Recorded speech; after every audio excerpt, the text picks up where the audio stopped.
ceux qui me connaissent pas, je suis le professeur Benoît Weber, je suis le doyen de l'UFR Santé. Donc c'est avec beaucoup de plaisir que je vous accueille dans cet amphithéâtre au sein de notre UFR pour vous permettre cette journée, 6e édition, cette journée étudiants citoyens, qui va être riche en échanges. Je suis bien persuadé que cette journée va être un succès comme les précédentes. Je veux dire qu'il y a beaucoup d'atouts à cette journée. D'abord, le thème, bien sûr, vous faire réfléchir sur un sujet éthique. Le thème choisi aujourd'hui est un thème difficile, les violences intrafamiliales, qui est en soi difficile, et puis le secret face à ces violences. C'est bien sûr un sujet de réflexion que vous avez mené et que vous allez partager. Et c'est l'autre point important de cette journée, c'est ce partage en interprofessionnalité, en pluriprofessionnalité. Je sais que certains ont réfléchi et vont vous rapporter des étudiants en kiné, en médecine, en éthique, en soins infirmiers. Et donc ces échanges vont être très riches, vous allez voir que vos approches sont différentes, ce qui montre bien votre particularité professionnelle qui est en devenir et qui va s'exprimer. Aussi, je vous souhaite des échanges riches et fructueux. Il va y avoir des temps de restitution du travail qui a été fait. Il va y avoir aussi des conférences. Profitez-en. Vous avez des intervenants de grande qualité. Et donc, c'est une journée un petit peu entre parenthèses dans vos études qui vous permettent de travailler ensemble et de réfléchir sur un sujet éthique. Je trouve que c'est vraiment une chance, profitez-en.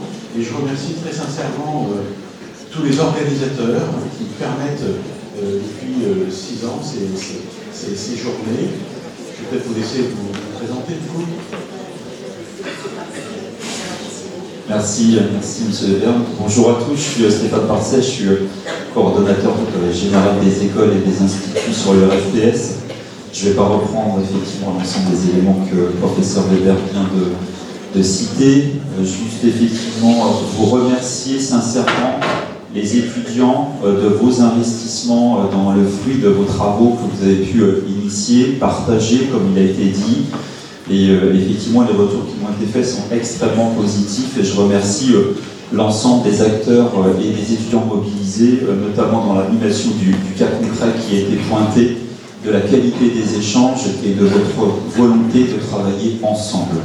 Et c'est bien cette notion d'ensemble aujourd'hui qui nous réunit pour l'intérêt de tous sur un sujet aussi complexe tel que les violences telles qu'elles sont définies aujourd'hui. Un sujet qui nécessite bien sûr une réflexion, des réflexions individuelles, mais aussi des réflexions collectives sur des sujets pour être mobilisés et ensemble assurer les actions de prévention nécessaires à ces difficultés.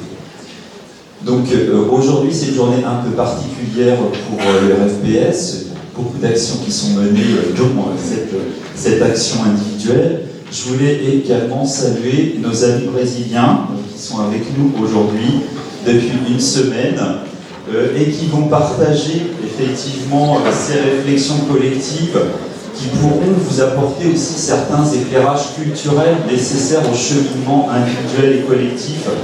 Et je les salue sincèrement de leur implication et de leur venue dans notre partenariat. C'est aussi une action extrêmement forte, puisque nous allons accueillir aussi le président de l'Ordre infirmier qui va nous rejoindre pour partager justement au cours de cette journée. Donc ce qui veut dire que cette journée, elle nous appartient et on souhaite y donner beaucoup de sens dans la démarche réflexive qui aujourd'hui est indispensable à tout soignant, de dire comment on peut être ensemble mobilisés sur un sujet aussi prégnant et aussi mobilisateur pour tous. Je vous souhaite une excellente journée, bonne journée à tous.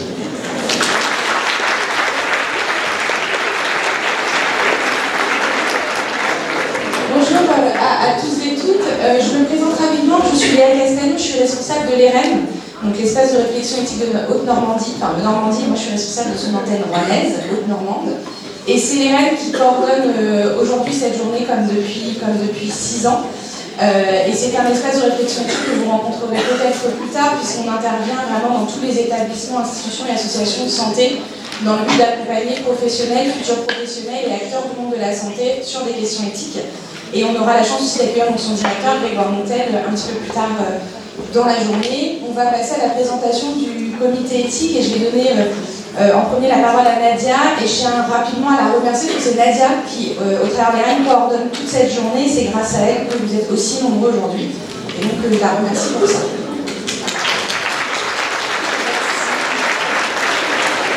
Alors, avant tout, moi je veux remercier vraiment tous les étudiants mobilisés et dans la réflexion et aujourd'hui mobilisés pour venir partager et échanger. Et puis là, on va se présenter. Nous sommes le comité pédagogique. Je vais laisser la parole à Florian d'abord. Bonjour, Franck Latouche, oncologue médical. C'est la 3e année que je suis partie du comité. J'ai un peu plus spécifiquement encadré les étudiants en médecine, moi tout seul avec Thierry Wab de la communication. Je suis très content de voir qu'il y a beaucoup de monde. Je suis très content de voir qu'on a réussi à passer le Covid, qui a été difficile. Et puis, voilà, très clairement, les retours qu'il y avait eu par les étudiants de médecine, en particulier les années précédentes, je pense que ça fait du bien à tout le monde ce genre de journée. Merci Nadia. Alors, les étudiants en médecine qui vont présenter, vous voulez vous lever pour vous voir et qu'on vous applaudisse avant. Bravo.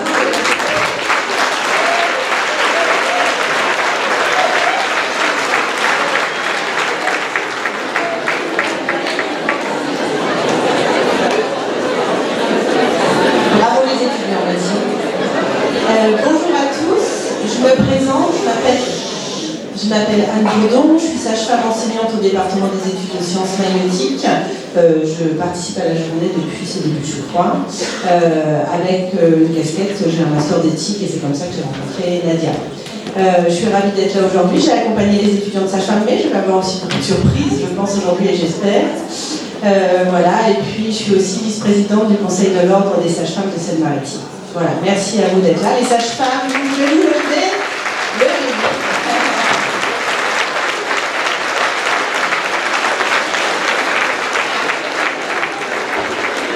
Une super promo très investie qui s'est posé beaucoup de questions.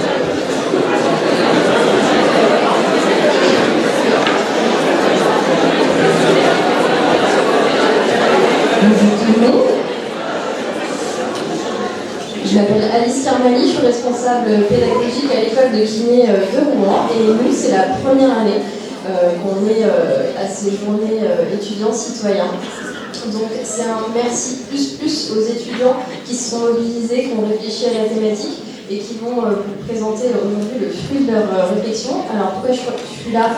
Parce que j'ai un DU éthique soins et santé et du coup j'ai souhaité m'investir aux côtés des REN et aux côtés des étudiants. Et donc, merci beaucoup. Vous pouvez vous lever, les étudiants.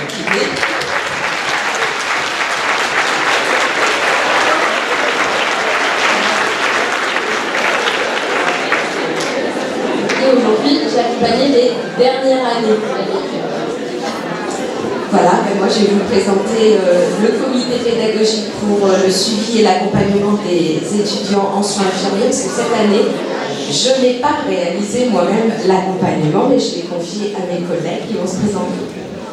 Donc, bonjour à tous, Sophie Allais, je suis formatrice à l'école d'infirmière, à peu près de 2e année. J'ai pris plaisir cette année à accompagner les étudiants de 3e année autour de ce sujet de réflexion éthique avec Madame Guénaud. Donc Sophie Guénaud, cadre de santé formatrice auprès des étudiants infirmiers de 2e année et donc avec Madame Allais, nous avons effectivement accompagné ce groupe d'étudiants de 3e année et donc on va leur demander de se présenter aussi.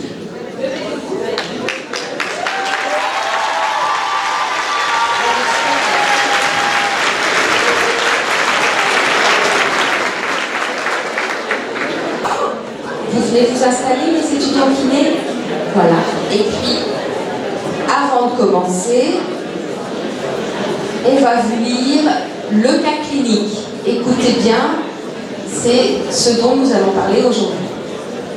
Chut, chut, chut. Donc avant d'écouter les étudiants, nous vous proposons la lecture du cas clinique qui a été donc proposé aux différents étudiants. Donc Madame V est hospitalisée en centre de soins de rééducation et réadaptation, SSR, depuis 2 mois à la suite d'une fracture de bassin lors d'un accident de la voie publique.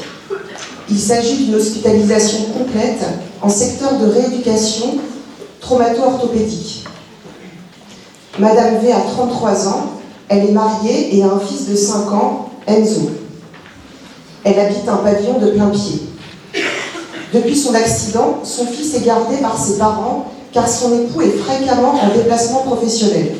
Il est commercial pour le quart nord-ouest de la France. Du point de vue clinique, Madame V récupère bien. Elle a de nombreuses visites et appels téléphoniques, surtout de son époux, qui ne peut lui rendre visite qu'une fois par semaine, le samedi après-midi. Ses parents lui rendent visite tous les 3 jours avec Enzo. Plusieurs permissions ont été accordées à Madame V le week-end. Ces permissions ont lieu chez ses parents afin qu'elle puisse passer du temps avec son fils. Depuis 15 jours, les professionnels organisent avec Madame V les conditions d'un retour à son domicile afin de mettre en place les aides nécessaires. Tout semble s'organiser de manière adaptée pour les soignants, mais Madame V émet quelques réserves. Elle a peur de ne pas réussir à se débrouiller chez elle avec des cannes anglaises. Hier, lors d'une séance avec Charlotte, kinésithérapeute qui connaît bien Madame V et avec qui elle est en confiance, est abordée la sortie prévue dans une dizaine de jours. À cette évocation, Madame V ne semble pas du tout réjouie. Charlotte essaie de rassurer Madame V sur ses capacités, mais d'un seul coup, Madame V se met à pleurer. « Vous voulez vous débarrasser de moi, je vois bien. » « Qu'est-ce qui vous inquiète, Madame V? C'est parce que vous serez seule chez vous la semaine? » ?»« Oh non, ça c'est plutôt bien. Et puis mes parents seront disponibles pour moi. » Après un silence, Madame V reprend et explique qu'avec son mari, les relations ne sont pas faciles. Il se met en colère facilement quand il n'a pas ce qu'il veut, quand il veut. Et là, il vaut mieux ne pas être à côté. Charlotte demande alors à Madame V si elle a déjà subi des violences. Madame V explique qu'avant son accident, les choses étaient très tendues entre eux. Elle avait envisagé de le quitter, mais il avait menacé de demander la garde exclusive d'Enzo, si elle le faisait. Un silence s'installe. Charlotte ne va pas plus loin. Le lendemain, Charlotte réévoque le sujet avec Madame V lors de la séance suivante. Madame V explique avoir été bousculée par son mari, avoir accepté des relations sexuelles pour éviter les crises. Charlotte explique alors qu'au centre de rééducation et réadaptation, les assistantes sociales, les psychologues peuvent être sollicités. Charlotte propose de les appeler. Madame V pleure, se redresse et d'un seul coup dit à Charlotte « Non, non, surtout ne dites rien, je vous fais confiance. » Charlotte essaie de rassurer Madame V, de lui dire que ce serait mieux pour elle d'en parler, mais Madame V insiste et demande à Charlotte de garder le secret. « S'il vous plaît, ne dites rien, je vous fais confiance. » Charlotte termine sa séance de kinésithérapie avec Madame V en ayant promis qu'elle ne dirait rien. Alors, deux questions étaient posées aux étudiants. Que faire de cette confidence, de ce secret? Quels enjeux pour le soignant, l'équipe soignante, le patient, l'agresseur présumé, la société? Avant de commencer, Grégory Coutel vient de nous rejoindre. Je ne voulais pas vous interrompre, juste pour vous dire que je suis directeur d'espace régional d'affection éthique de Normandie, donc il y a deux antennes, une à Rouen, une à Caen, et j'ai la chance aussi de diriger le service de médecine légale de Caen et de m'occuper de la médecine légale sur toute la Normandie, ancienne Basse-Normandie. Et ici à Rouen, vous pouvez connaître mon collègue Gilles Tournel, qui s'occupe du service de médecine légale également. On m'a demandé de venir pour ça double titre.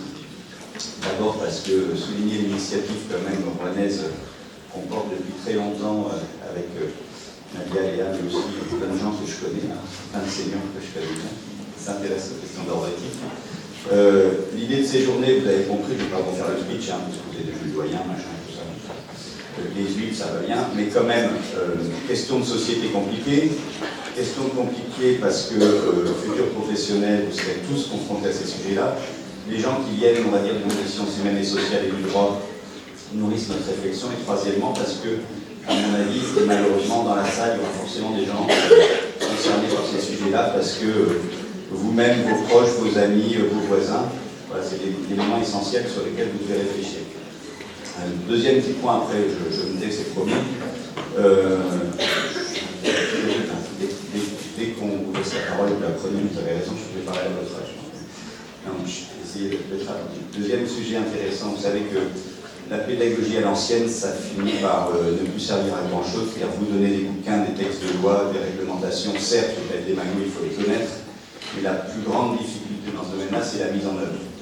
Vous verrez qu'il y a des textes qui existent, et c'est l'objet d'aujourd'hui, qui posent des questions de mise en œuvre, parce que finalement, le législateur, je le dis un peu également, nous balance la patate chaude en disant vous pouvez signaler. Une fois qu'on a dit vous pouvez signaler, on n'a pas dit grand-chose. Hein, parce que, d'ailleurs, si on nous devait signaler, on ne va pas forcément avancer non plus. Donc, vous voyez, c'est ça qu'on veut discuter avec vous, ces interfaces aussi entre les règles collectives qu'on nous donne et leurs difficultés de mise en œuvre. C'est bien là qu'est le champ de l'éthique. Et j'avais dit que je conclurai, je conclue vraiment, je voulais vraiment remercier mes collègues de l'antenne rouennaise de l'espace de réflexion éthique de Normandie, parce que derrière cette journée, il y a du boulot. Il y a de l'organisation, il y a de logistique. Je veux aussi remercier toutes vos équipes pédagogiques. Et enfin, je voulais vous remercier d'être là, parce que quand on dit étudiants citoyens, vous voyez bien qu'aujourd'hui, dans le débat de société, ce qu'on attend, c'est que les citoyens s'emparent des sujets, fassent changer la société. Et moi, je pense que ce n'est pas le politique qui fait changer la société, mais que c'est les citoyens. On peut en débattre longuement. Mais en tout cas, merci d'être là, parce que le fait que les jeunes soient là, moi, ça me fait du bien. Voilà.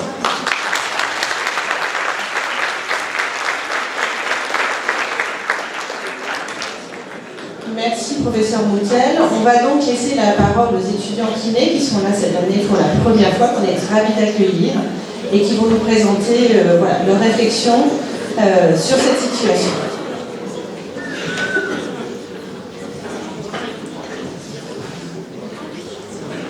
Bonjour à tous et à toutes. Nous sommes 4 étudiants en dernière année de massokinésithérapie à l'IFMK de Rouen. Je suis accompagné de Alexandre Chambrelan, Amine Godon, ainsi que Paul Ladanière et moi-même David Malou. Et nous allons démarrer cette présentation de notre réflexion éthique au concours du cas clinique des GEC 2023. Voici un peu l'ordre de notre présentation. Dans une première partie, on va revenir sur l'action qu'on a mis en place, c'est de se mettre à la place de Charlotte. Concrètement, qu'est-ce qu'elle va ressentir? On va également faire quelques rappels légaux pour comprendre quel est le contexte de loi dans lequel on se situe. Et on fera un résumé des violences également, leur type, pour mieux comprendre à quoi a été exposée Madame V. Dans la seconde partie, points 4, 5 et 6, le processus de violence mis en place par l'agresseur présumé sera abordé. Nous verrons également les questions et les enjeux éthiques que soulève tout ce cas clinique, mais également les questions qui restent en suspens. Nous allons d'abord faire un rappel du dilemme et du contexte. Nous sommes partis tout d'abord sur une réflexion en disant nous allons essayer en tant qu'étudiants kinés d'aborder cette question avec nos connaissances de base. On s'est rapidement rendu compte que nos débats ils ont beaucoup tourné autour de 3 notions, à savoir le droit, la morale et la déontologie. Or, l'éthique, c'est tout sauf ces 3 points. Elle en ressort. Nous sommes donc partis chercher des informations théoriques sur Internet et sur d'autres sources, notamment celle du ministère, sauf qu'on est tombé sur une théorie une définition théorique qui est beaucoup trop générale. Donc on s'est dit, il faut qu'on continue nos recherches. Nous avons fait donc une deuxième recherche, nous amenons à parler de l'éthique, de conviction et de responsabilité, qui nous a apporté plus de réponses, mais c'était encore trop théorique. On a donc fait une troisième recherche pour parler de bioéthique et d'éthique appliquée. Et là, on a eu tout de suite plus de réponses.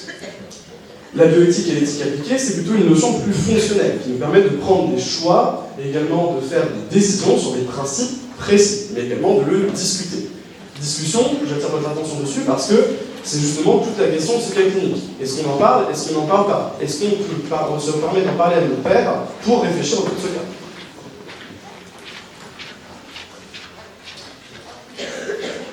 cas? À partir de ce moment-là, on s'est posé une question.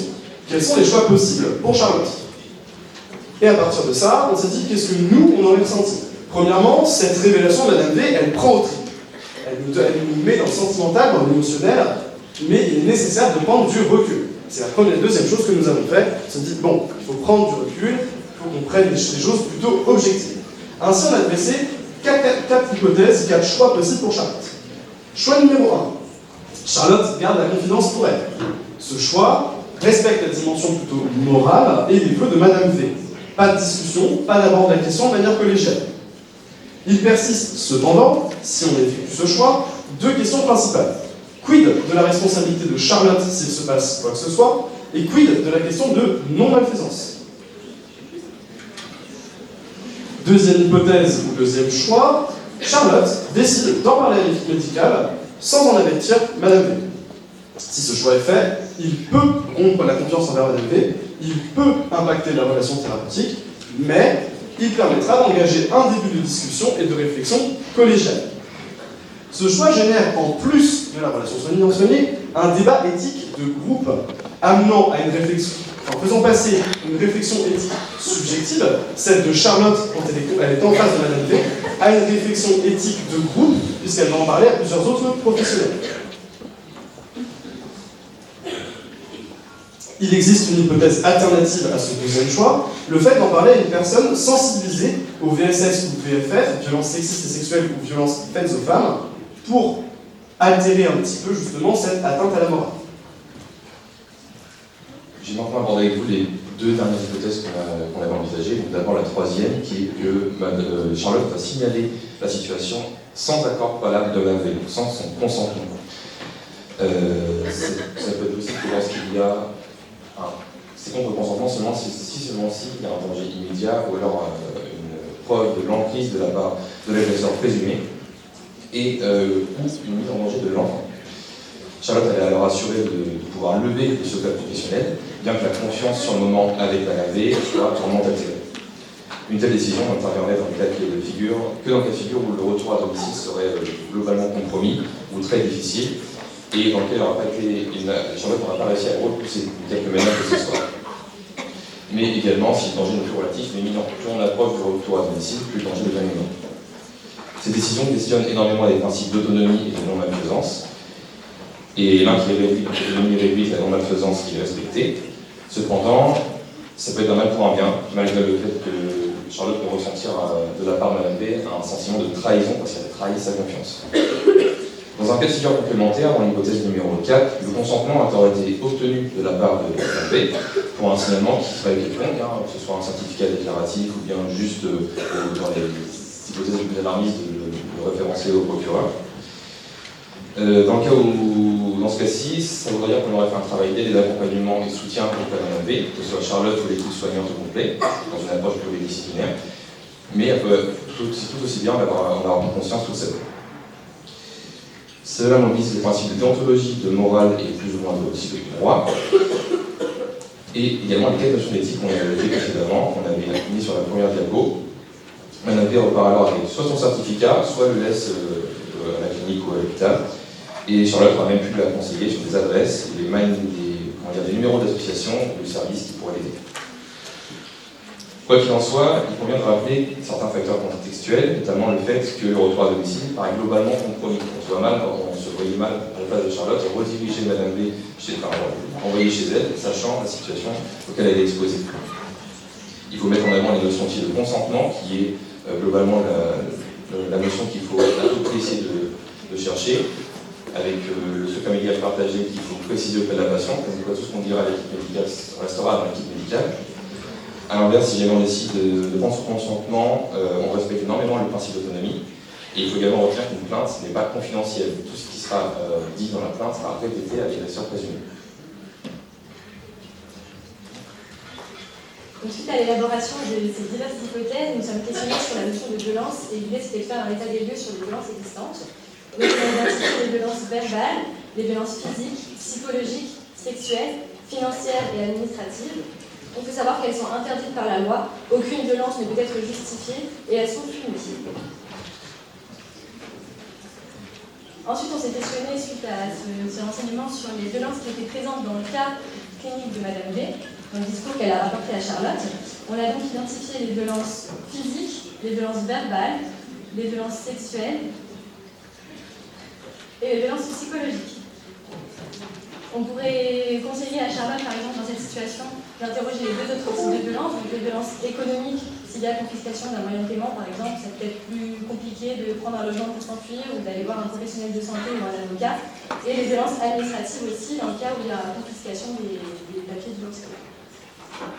Ça pose également question pour le soignant. Finalement, qu'est-ce que Charlotte a ressenti face à cette annonce? Quelles convictions cela bouscule? Nous, par exemple, en lien sur le cas clinique, on a ressenti de la colère, du dégoût aussi, et d'un premier abord, on avait envie d'agir directement. Ces cadres fixés, on s'est ensuite questionné sur les différents éléments clés de la situation que Charlotte doit garder en tête. Tout d'abord, elle est soumise au secret professionnel. Ensuite, il n'y a pas de danger imminent pour Madame V. Il y a la notion de présomption d'innocence à l'égard du mari. Il faut aussi garder en tête qu'il y a la présence d'un enfant. Et le signalement est non obligatoire dans cette situation. Dans la continuité du contexte de violence relatif à Madame V et la compréhension du mécanisme pour que Charlotte ou n'importe quel soignant puisse pleinement comprendre et appréhender la situation clinique, on s'est intéressé à la spirale des violences, aux stratégies de l'agresseur et au cycle des violences. Ainsi, je débuterai en citant Madame Sergent Bart qui a dit que la violence dans les recommandations de l'HAS n'a pas d'intensité minimale, il n'y a pas de seuil acceptable pour une violence, qu'elle soit physique ou psychologique. En l'occurrence, Madame V se trouvait dans la situation d'un continuum de violence dans lequel tout type de violence est interdépendant l'une de l'autre. Dans notre exemple, des violences aux remarques sexistes peuvent autoriser l'acte sexuel dans la mentalité de l'agresseur, bien que cela soit deux notions complètement différentes, et qui sont reliées donc par ce continuum. Le concept de continuum étant difficilement concevable dans un cadre de violence continue, puisqu'on se demande actuellement comment en sortir, pourquoi elle n'en est pas sortie avant? Et bien tout simplement parce que l'agresseur présumé peut mettre en pratique des stratégies pour victimiser présumément Madame V. En l'occurrence, nous avons relevé l'appel-écart de la victime que Charlotte a répété, la notion d'isolement, de dévalorisation, la situation de menace ou de peur dans la situation dans laquelle elle se trouve, et également des concepts d'inversion de culpabilité et l'instauration d'une assurance d'impunité, c'est-à-dire une image inattaquable, inatteignable, de personnes généreuses, etc. Par la mise en place de cette stratégie, l'agresseur présumé, que ce soit dans ce clinique ou dans d'autres d'ailleurs, est amené à entretenir de manière cyclique ce continuum. Et donc, paru pertinent d'évoquer la notion de cycle de violence, qui est une notion très théorique cependant, dont le schéma ci-contre résume parfaitement les différents composants. En effet, la place de Charlotte, connaître ce cycle peut permettre de réguler l'action qu'elle va entreprendre en fonction du stade du cycle dans lequel est située Madame V. Par exemple, un accompagnement, on va dire, et des conseils de la prise de conscience dans le stade de lune de miel serait quasiment inutile, étant donné que c'est le stade pour devenir rose, l'agresseur maintient sa domination, l'agresseur présumé. Il fait le cadeau de l'attention à Madame V. Ici, on a identifié Madame V comme étant plutôt dans le stade de climat de tension, puisqu'elle est à l'hôpital et a peur de retourner chez elle. A noter qu'il reste possible que Madame V ait sûrement déjà fait plusieurs fois le tour de ce cycle et que ce soit l'éloignement du domicile qui lui permette de faire ses confidences à Charlotte. Il existe une différence donc entre le fait d'entrer en conflit et en opposition et le fait d'avoir un acte violent. Il est à noter que les violences physiques et psychologiques ont un impact sur les personnes victimes, sur plusieurs plans, mais à noter que le plan gynécologique est fréquemment retrouvé. Désormais, qu'en est-il de la position du soignant et plus particulièrement de la place du masseur-kinésithérapeute dans la situation actuelle? Concernant la position du soignant, en l'occurrence ici de Charlotte, mais ça pourrait être n'importe lequel des masseurs-kinésithérapeutes ou des soignants présents, il nous a semblé pertinent d'analyser la position du soignant selon les enjeux relatifs à chacun des entre guillemets, acteurs de la situation clinique. Tout d'abord, les enjeux de la patiente, puisque vis-à-vis de Charlotte, deux notions semblent primordiales, le consentement et l'emprise. L'emprise, puisqu'elle caractérise la gravité de la situation, et elle amène la notion d'autoprotection, est-ce qu'elle est toujours en mesure de protéger elle-même et de protéger son enfant, et le consentement, puisqu'il doit être recherché au maximum, et sans ce dernier, Charlotte pourrait se devoir de signaler la situation si elle ressent le devoir de le faire en tout cas, puisqu'elle est autorisée à le faire, sans accord de la patiente, dans une hypothèse plutôt alarmiste. Quoi qu'il en soit, les actions apportées à la patiente et qui jouent sur ces enjeux sont la réassurance, la déculpabilisation, et elle veut engager des mises en contact avec l'association, pourquoi pas lui demander de composer le numéro sur notre propre téléphone et appeler pour elle. Pour les enjeux du soignant, désormais, en se mettant à la place de Charlotte, nous avons pu identifier, comme évoqué précédemment, premièrement des émotions qui sont fortes et qui sont révoltantes vis-à-vis de la situation en elle-même. Puis nous avons réfléchi aux conséquences, comme l'a dit David, implication et avant tout du recul en se plaçant dans un débat d'éthique. Partant de cette position, la chronologie des démarches à entreprendre a pu être éclaircie. D'abord, décrire le contenu des séances, que ce soit la séance dans laquelle on voit actuellement Madame B ou la prochaine, mais également, pourquoi pas remplir un certificat déclaratif, c'est une possibilité. Au continuel, évidemment, puisque ça reste un agresseur et une victime présumée, mais cela lui permettrait par la suite potentiellement d'engager des actions en justice. À savoir qu'on a une notion de délai, puisqu'on a parlé du retour à domicile qui était compromis, donc si c'est possible de réaliser ce certificat déclaratif dans les 10 jours. Et respecter les 4 principes d'écoute, être respectueux, bienveillant, et accompagner sa parole. Globalement, il va falloir inverser la stratégie de l'agresseur. Si il est loin, on se rapproche, et ainsi de suite, en suivant toutes les stratégies qu'on a vues précédemment. Mais le retour à domicile est quand même dur, c'est compliqué. Est-ce qu'on le recule ou pas? Quels sont les bénéfices, quels sont les risques? Autant de questions qui vont rester un peu en suspens. Et attention à la communication, puisque la violence n'est pas un donné médical en elle-même, mais l'assistance sociale qui fait partie des staffs, qui ne rend pas en staff, elle pourrait tout aussi bien le partager, puisqu'elle n'est pas soumise au secret médical. Justement, détourner la stratégie de l'agresseur, je prends les mots qu'a dit Alexandre. Ce faisant, on a identifié 5 phrases que Charlotte pouvait dire à Madame V afin de déculpabiliser et d'inverser cette stratégie. Elles vont de « je vous crois » à « je suis à votre disposition pour en parler ».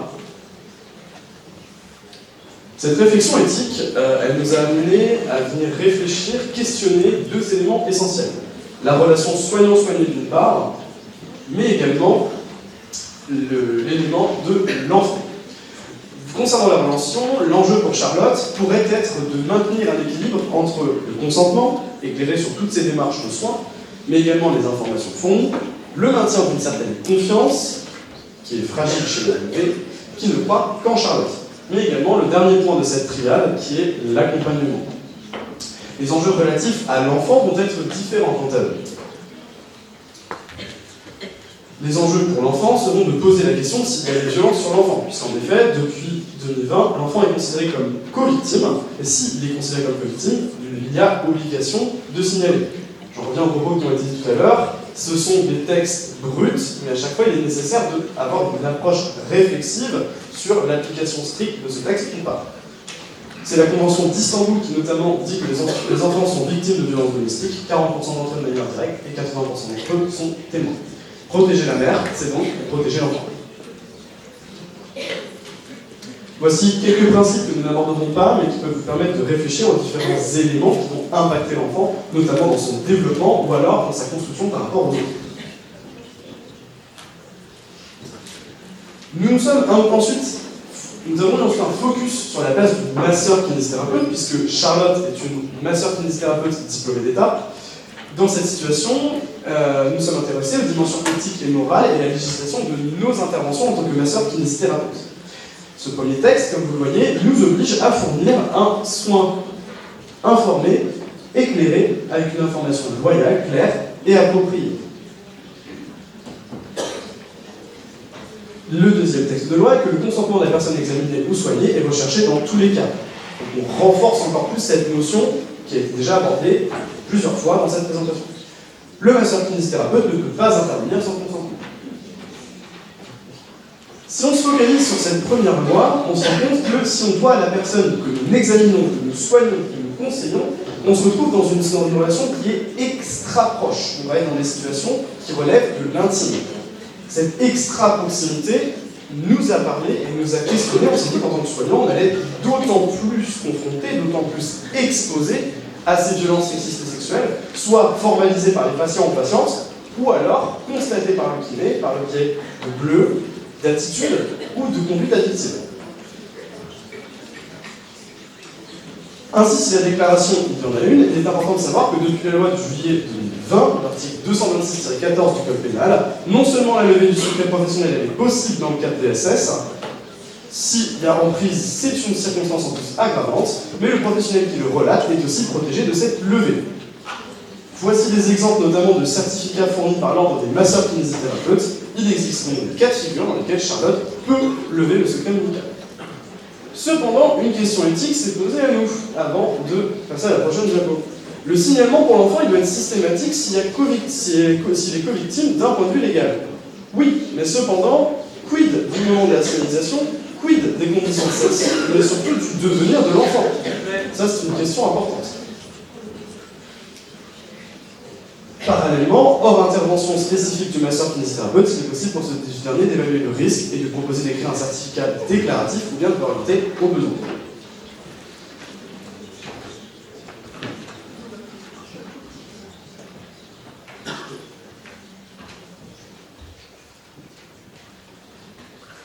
Suite à tout ça, on s'est questionné sur les outils à disposition de Charlotte. Concrètement, qu'est-ce qu'elle peut faire dans cette situation?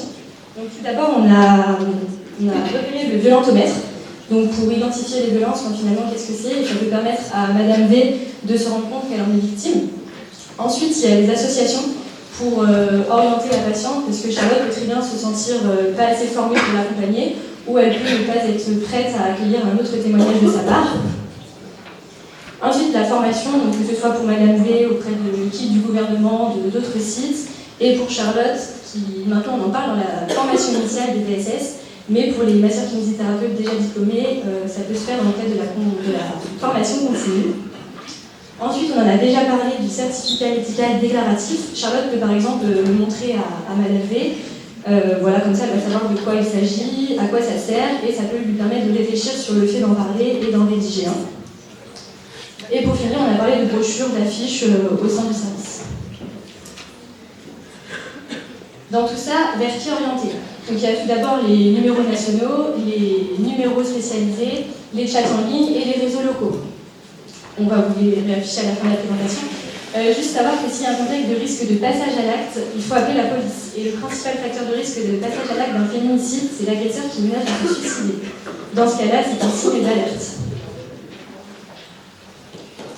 Un petit point ensuite sur la notion de société et les éthiques de conviction et de responsabilité. Il faut savoir qu'en 1993, il y a une déclaration de l'ONU sur l'élimination des violences contre les femmes. Et c'est important parce que ça veut dire que si l'ONU se saisit d'une telle problématique, indirectement, elle incite tous ses États membres à s'en saisir également. Les violences sexistes et sexuelles sont un réel sujet dans notre société. On a tous un rôle dedans en tant que masseur-kinésithérapeute, en tant que soignant et futur soignant, et en tant qu'acteur de santé publique. Les violences sexistes et sexuelles sont une réalité et on en entend de plus en plus parler, notamment avec les médias. On peut rappeler que la société a une vision dichotomique dans ces situations parce que soit l'agresseur présumé est directement considéré comme coupable, soit, avant d'être passé devant la justice bien sûr, soit certains peuvent penser que la victime fabule. En tant que soignant, c'est important de garder le recul et l'objectivité nécessaires pour ne pas se lancer dans la mise en place d'un débat populaire et de récolter uniquement les faits et au conditionnel, comme le disait Alexandre tout à l'heure. Paradoxalement, le fait de dire à la présumée victime « je vous crois » ne signifie pas pour autant qu'on doit reconnaître l'agresseur présumé comme coupable. Pour conclure sur cette partie, ça peut être difficile car ce genre de situation ne laisse personne indifférent. Nous les premiers, avant d'être des soignants, on est des humains, ça fait appel à nos émotions. Il faut certes protéger et assurer la sécurité de la victime et de là où les co-victimes, mais pour autant, il ne faut pas oublier sa propre sécurité, tant d'un point de vue légal avec le rappel des lois qui a été fait tout à l'heure, qu'un d'un point de vue émotionnel également. D'une manière plus théorique, on va revenir sur les deux éléments d'éthique qu'on vous a présentés au début de cette présentation.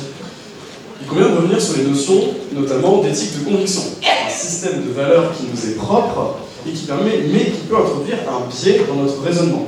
Cependant, il respecte le consentement de la dame. À l'opposé de ça, on retrouve l'éthique de responsabilité, plus en lien avec les notions de confidentialité, de discussion collégiale entre pairs. Cependant, on y perd la question du consentement. Cependant, comme l'a très bien précisé Amine, quid des émotions du soignant, quid de la responsabilité qui semble plus applicable? En quoi nos émotions, nos sentiments et nos ressentis biaisent le jugement?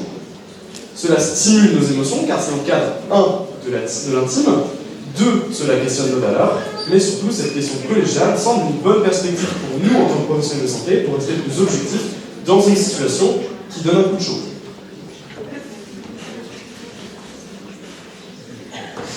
Nous nous contenterons de laisser l'ensemble de cette assemblée à quelques interrogations pour clôturer cette présentation. Est-ce que vous prendriez la même partie que Charlotte et promettre à une patiente? Et deuxième question, qu'est-ce que vous feriez dans le cas de Charlotte? Merci de votre attention. Un remerciement tout particulier à Alice Carmani qui nous a accompagnés sur tout ce travail. Notre travail serait pas d'aussi bonne qualité.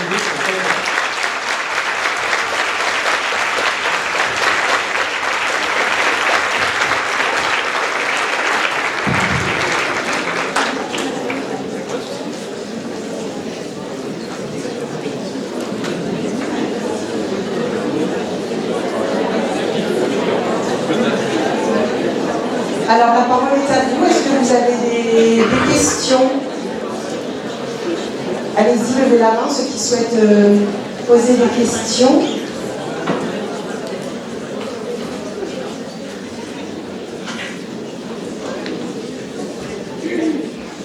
Une première question là.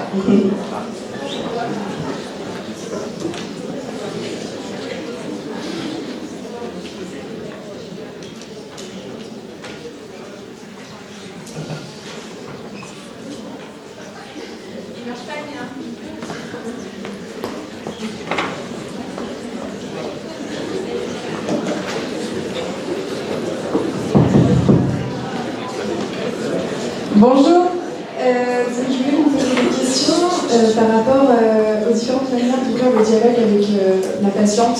David, je crois que tu avais dit qu'on pouvait commencer par quelque chose juste à une autre. Est-ce que vous pouvez revenir là-dessus?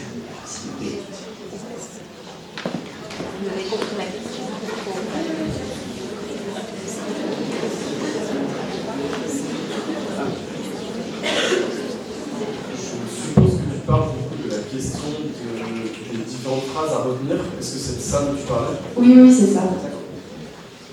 Justement, je ne les ai pas forcément toutes lues, mais je vous crois, vous avez bien fait d'en parler, vous n'êtes pas responsable des violences que vous subissez, je peux vous aider et vous donner des contacts d'associations. C'est des phrases qui peuvent permettre justement d'enclencher la démarche pour Madame V. Cependant, comme on l'a bien précisé pendant la présentation, ces questions, elles ont une ambivalence pour le soignant lui-même. Parce que, on rappelle, victime présumée, agresseur présumé. Donc, ces phrases, elles peuvent induire pour Madame V le fait de se dire « Ah, il me croit, c'est vrai, il croit ce que je dis ». Cependant, nous, en tant que soignants, on n'a pas de vue sur cette affaire si elle devient judiciaire. On ne peut pas dire « Oui, c'est sûr, il y a des agresseurs, oui, c'est sûr, vous êtes victime ». Est-ce que ça répond à ta question? Oui, merci.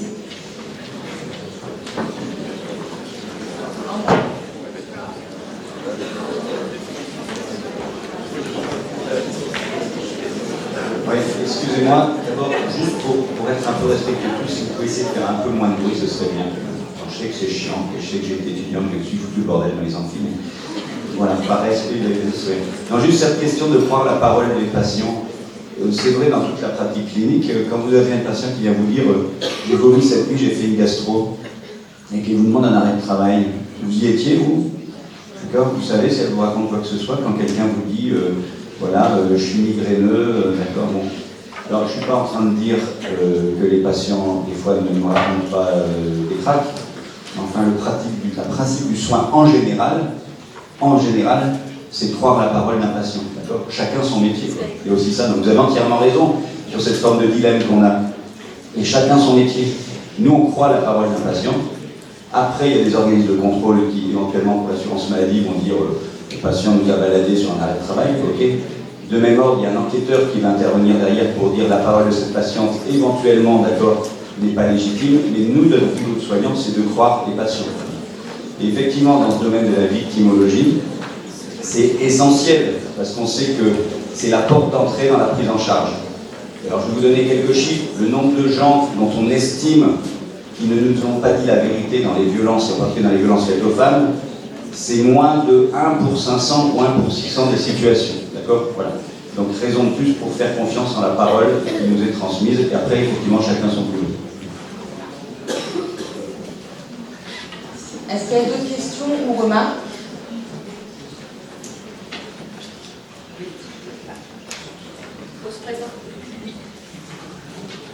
Bonjour, je m'appelle Thibaut, je suis en master de droit de la santé et donc je suis en stage de semaine avec Léa Castalon qui du coup est responsable de l'espace éthique de Normandie. Et donc j'avais une question par rapport au fait du signalement. Donc, si j'ai bien compris, vous dites qu'on ne va pas signaler directement, si j'ai compris. Comment? Dans le cadre de l'enfant ou de la personne en elle-même? De la personne en elle-même. D'accord. Donc vous refusez, vous ne faites pas de signalement directement. Mais du coup, si la personne il lui arrive quelque chose, est-ce que vous pensez qu'il y aura des retombées juridiques, par exemple? Du coup, je suis en droit, du coup, je suis un peu plus sur la question juridique. Est-ce que vous pensez qu'il y aura des retombées juridiques sur la personne?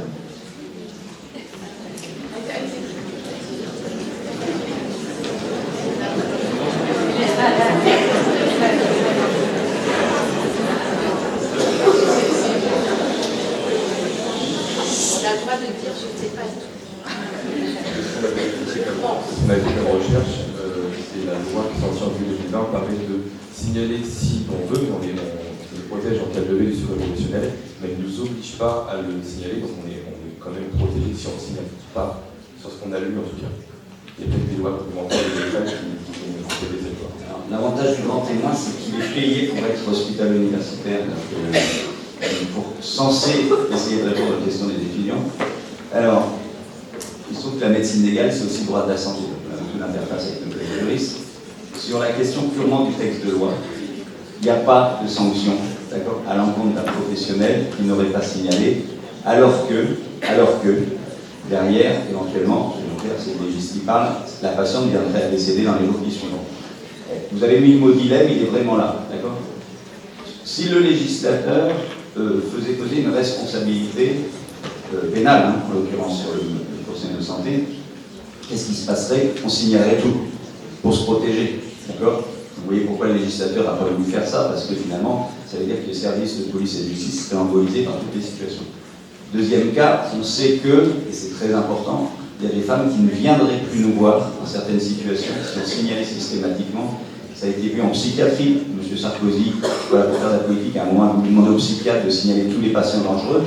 D'accord? Une espèce de démagogie politique, qu'on trouve d'ailleurs sur certaines franges de l'échiquier politique, je suis un peu politique par moment. D'accord? Et qu'avait dit les psychiatres, si on fait ça, les gens ne viendront plus nous voir. Donc on ne fera plus de soins. D'accord? Donc c'est la raison pour laquelle il n'y a pas de sang. Une fois qu'on a dit ça,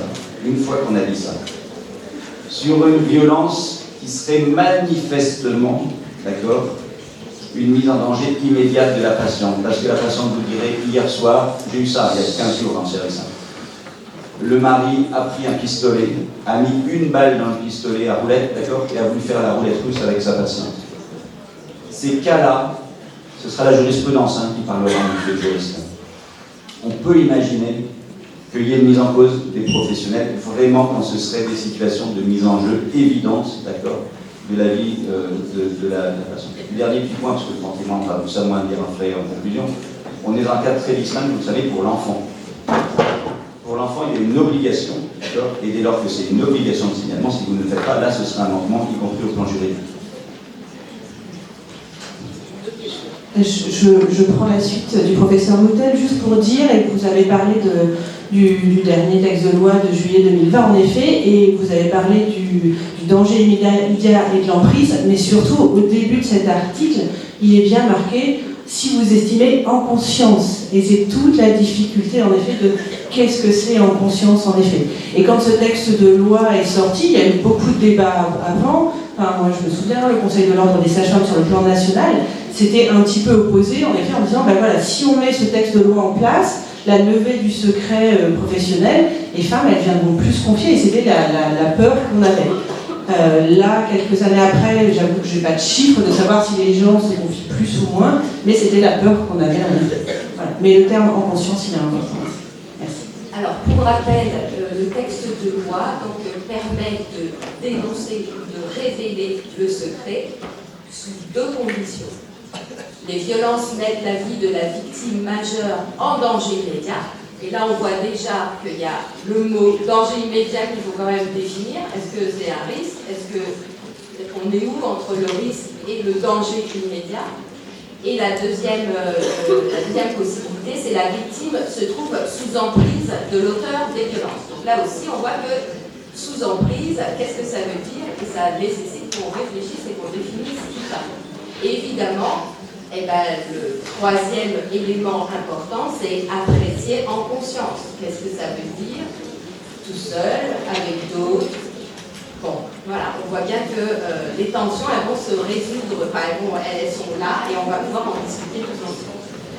Thibaut, pour te répondre, on est en train de discuter avec nous. On dit en fait, il n'y a pas de responsabilité pénale, mais il y a une responsabilité morale. Qu'est-ce que le soignant va penser en disant mince, je n'ai pas signalé, quelles sont les conséquences? Ça va triturer un petit peu d'avant en disant quelles sont les potentielles conséquences de non-signalement. Plutôt dans ce sens-là. C'est ce qui un peu sur ta question nous a fait réfléchir.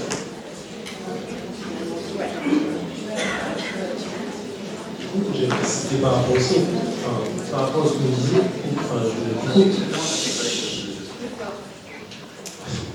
et du coup, est-ce que vous considérez que finalement il y a une sorte d'option de conscience entre je signale ou je signale pas? Et du coup, mais on vous dit qu'on ne peut pas attaquer pénalement un médecin qui n'a pas signalé et que la personne est morte quelques jours ou quelques semaines après, mais quand on parle de la non-assistance à la personne en péril, on peut attaquer un médecin sur ce sujet et du coup ça va lui engager sa responsabilité pénale. Donc finalement le médecin ne bénéficie pas d'une option de conscience entre dire je signale pas parce que ou je signale parce que. On ne va pas y passer des heures parce qu'on pourrait y passer des heures avec des colloques entre juristes, professionnels de santé, mais comme alors déjà non-assistance en personne en péril, c'est bien parce qu'il faut clarifier aussi dans ce volet-là, souvent c'est évoqué, c'est quand il y a un péril immédiat. C'est-à-dire si vous avez un enfant en train de se noyer dans un bassin d'eau et que personne n'est là, ça, le péril, il est évident, d'accord, il est constaté. Si, je le dis au passage, vous voyez un accident de la route avec une voiture renversée et que personne ne s'arrête, d'accord, et qu'il y a des blessés, vous êtes dans ce cadre-là de la non-assistance, parce que le péril est évident, d'accord. Il se trouve que dans le débat, et c'est bien le mot dilemme et le en conscience qu'on débat depuis tout à l'heure, le péril, il est pressenti, il est potentiel, mais il n'est jamais évident. Voilà. Il n'est jamais évident. Donc effectivement, il y a un débat. Voilà. Quant au fait que j'ai dit tout à l'heure, vous me faites dire que j'ai dit que le médecin ne pourrait pas se retrouver en pénal, je n'ai pas dit ça. J'ai dit que le texte ne prévoyait pas de. Quand il se trouve que la justice est ce qu'elle est, et qu'ensuite un médecin ou un professionnel peut toujours se retrouver au pénal, d'accord, et c'est lors du procès qu'il devra justifier la nature de son choix et que le juge, les magistrats, en conscience, décideront de l'interprétation du texte. C'est tout le principe de la justice. Je rappelle qu'il y a deux plateaux dans la balance, d'accord. Et donc je n'ai pas dit qu'un professionnel de santé ne serait pas un jour condamné, d'accord, pour ne pas avoir mis en œuvre le texte. Je dis que la loi ne prévoyait pas, d'accord, de sanctions à ce jour. Ok. On va aller à la suite. Juste pour rappel, c'est chiant, mais vraiment, en fait, vous êtes en petit groupe à chuchoter, mais quand 300 personnes chuchotent, en bas, c'est un concert. Du coup, je vous invite pour vos collègues, c'est déjà pas facile d'être dans un oral avec autant de personnes, à essayer d'éviter de chuchoter pendant encore de petites heures, et vraiment parce qu'en bas, on vous entend comme si vous parliez à côté de vous, s'il vous plaît. On va remercier les étudiants.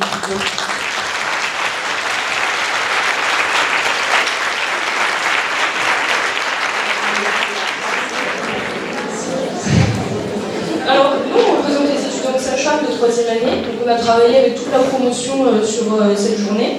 Donc, on va vous présenter notre travail. On a choisi à partir du cas clinique de vous laisser choisir en fait les actions que vous souhaitez réaliser en vous faisant voter par le biais d'un WooClap. Et comme ça, vous allez choisir une issue devant chaque situation, un petit peu comme les séries interactives sur Netflix. Donc vous allez pouvoir vous connecter au WooClap et ensuite, en fonction de la situation qu'on va vous présenter, vous pourrez choisir ce qui pour vous est la conduite à tenir. Et le but, c'est de vous présenter un petit peu les différentes issues possibles et vous apporter les clés afin de pouvoir gérer chaque type de situation que vous allez peut-être pouvoir rencontrer dans votre pratique. Du coup, on vous laisse vous connecter au WooClap.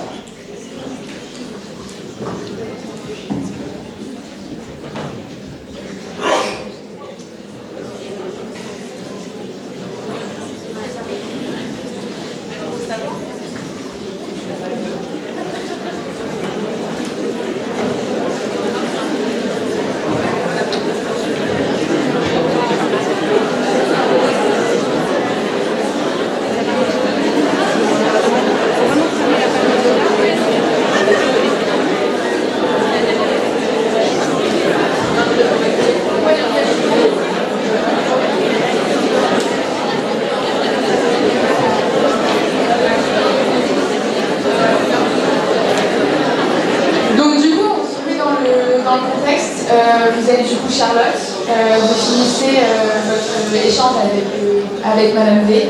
Et donc du coup, soit vous ne faites rien et vous respectez le choix de la patiente, ou sinon vous allez parler à l'équipe soignante si vous pouvez avoir d'autres informations ou de l'aide, quoi.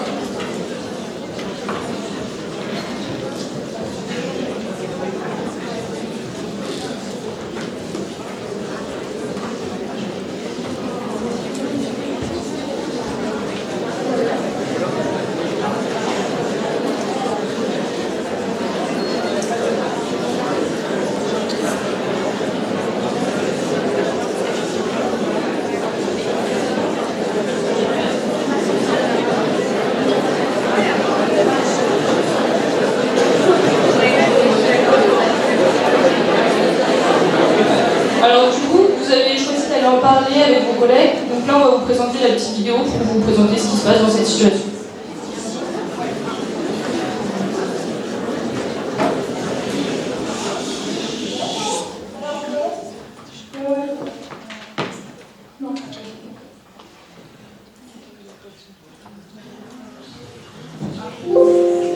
Madame B.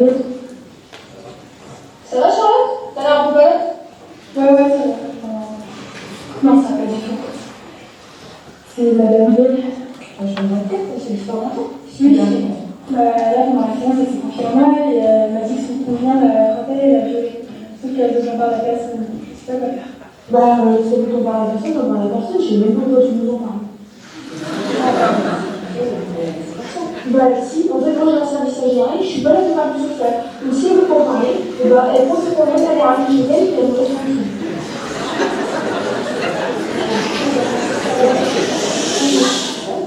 Il se passe que Charlotte veut nous dire que la dame de la chambre 24 se soit tapée par son mari, mais elle va en parler à personne, donc je sais pas pourquoi on en parle, mais si elle en parle. Elle en a fait une traite, c'est qu'est-ce que du coup, ça veut dire que sa vie est menacée, qu'elle a peur pour elle, pour ses enfants. On n'a pas parlé de tant que ça, je sais pas. Peut-être qu'elle est sous emprise ou sous emprise. Oui, j'ai vu ça à la télé, c'est quand l'agresseur il conditionne sa victime. Conditionne à quoi? Au début, il est plus gentil, plus heureux, ensuite il s'introduit un peu plus dans sa vie et il alterne entre amour, colère, agressivité. Et elle, pour pas subir ses sauts d'humeur, fait tout ce qu'elle dit. Mais de toute façon, j'ai compris les femmes comme ça. En fait, moi, avec mes enfants, c'est un mec qui me met dessus, c'est bien, mais c'est vrai. Tu sais, ça l'histoire, elle isole la victime, on se permet à jour avec les amis, la famille, comme ça la victime croit que c'est sa faute, elle se veut demander et que personne ne la croit. Ouais, j'ai pas plus dans ça. Après, moi, après, ce genre de soit elle me connaît, elle me fait confiance, donc je peux peut-être savoir si elle a mangé une glace, une emprise, ou un technique information comme ça. Oui, je suis d'accord, tu lui demandes si elle a des amis et de la famille au courant, tu lui demandes si elle pense que c'est sa faute, ça va faire autrement pas, si elle est sous emprise. Mais comment je parle de tout ça? Tu lui demandes si elle se sent surveillée, si elle se sent piégée pour sortir. Ouais. Si elle fait du chantage, ou des menaces de mort, avec du chantage avec les enfants. Elle est des questions naturelles, si tu veux, pour ces cas-là. Donc on va ensemble, si tu veux, comme ça, tu auras des éléments de questions à poser, et puis ça sera plus simple pour toi pour la négociation. Carrément. Ouais. Donc suite à votre échange avec vos collègues, vous décidez du coup d'aller revoir la patiente. Donc lors de votre entretien avec la patiente, vous avez utilisé la liste des questions établies par la Haute Autorité de Santé pour repérer les femmes victimes de violences et évaluer le degré de risque auquel elles sont confrontées lorsque la patiente vous a dit. À la maison, elle déclare tout faire pour éviter les crises de son mari, car avec elle, il peut se mettre facilement en colère. Elle rapporte aussi que pour éviter qu'il se mette en colère, elle se force à avoir des relations sexuelles avec lui. Elle dit aussi éviter de rester à côté de lui quand il est en colère. Elle craint pour ses enfants car il a déjà menacé d'obtenir la garde exclusive de son fils. Et elle dit aussi que quand les choses peuvent être un petit peu tendues avec lui, il lui est déjà arrivé de la bousculer.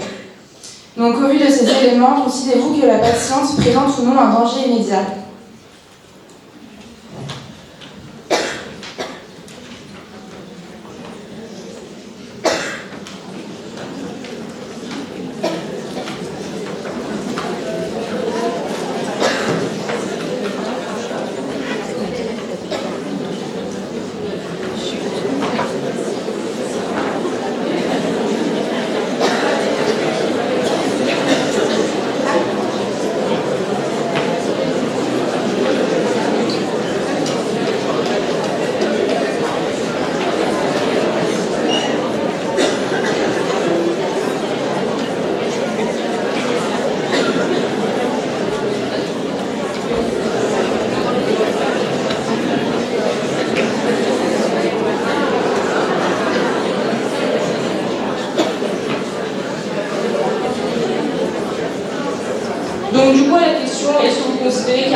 vous avez estimé que non. Donc on va vous présenter la vidéo qui résume cette situation.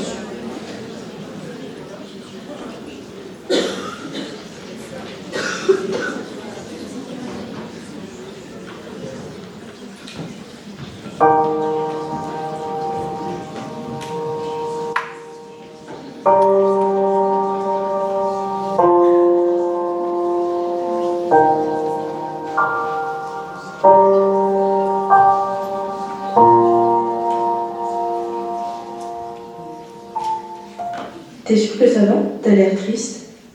Oui, mais c'est un peu compliqué à la maison avec mon mari. Comment ça? Tu veux m'en parler? Bah, quand on se dispute, ça lui arrive d'avoir des mots ou des gestes déplacés. Oh Luna, t'as déjà essayé d'en parler à quelqu'un? Non, j'ai trop peur qu'on me juge. Mais non, pas du tout, je connais une association qui accompagne les femmes victimes de violences. Est-ce que tu veux leur numéro? Oui, pourquoi pas, je pense que ça me ferait du bien de parler avec un professionnel. De nombreuses associations existent pour les femmes victimes de violences, telles que le PAVIF qui est situé à Rouen, l'ONM qui est situé à Elbeuf, l'AFFD qui est au Havre, et plein d'autres encore. Leurs objectifs principaux sont d'accueillir, d'écouter, d'accompagner, d'organiser pour faciliter la sortie des femmes du cycle de la violence. Toutes les femmes victimes de violences intrafamiliales peuvent y accéder avec ou sans enfants. Ces associations interviennent pour tous les types de violences dans le couple. Plusieurs numéros d'urgence sont disponibles, le 17 pour la gendarmerie, le 115 pour avoir un hébergement d'urgence et le 3919 pour un numéro d'écoute nationale. Si vous ne pouvez pas joindre par téléphone, le 114 existe qui est un numéro pour envoyer des SMS.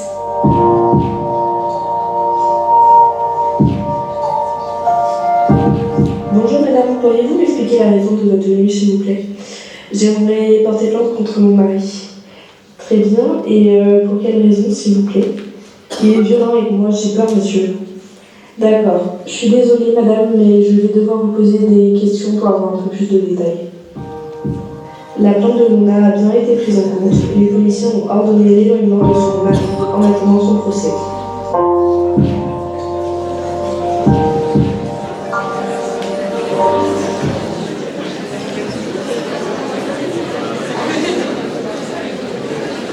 Maintenant que vous avez vu les issues possibles dans ce type de situation, est-ce que vous pensez avoir pris la bonne décision?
Nous allons pouvoir maintenant voir ce qui se serait passé si vous aviez choisi l'autre possibilité.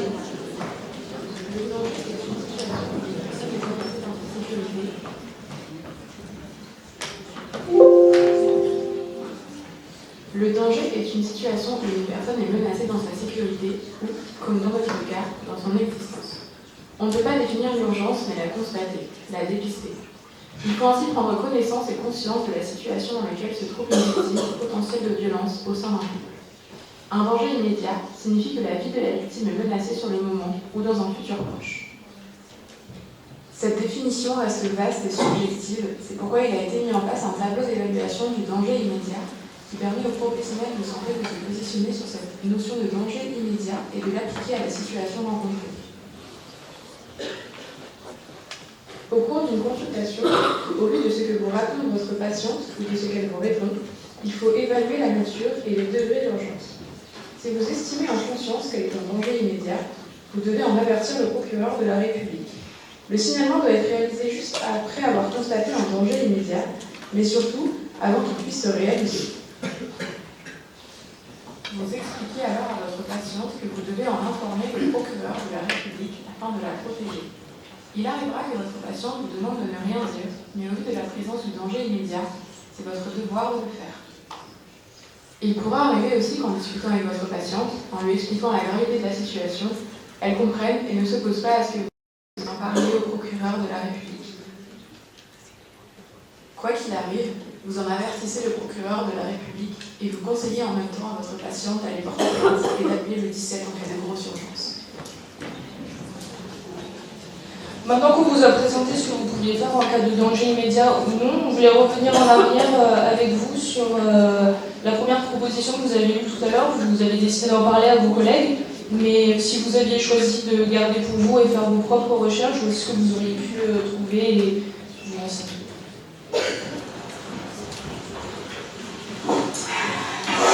Bon, je ne sais pas quoi faire. Je vais faire des recherches.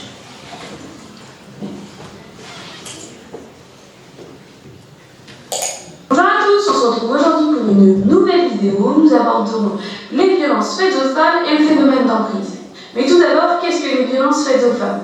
Le terme violence à l'égard des femmes doit être compris comme une violation des droits de l'homme et une forme de discrimination à l'égard des femmes et désigne tous les actes de violence fondés sur le genre.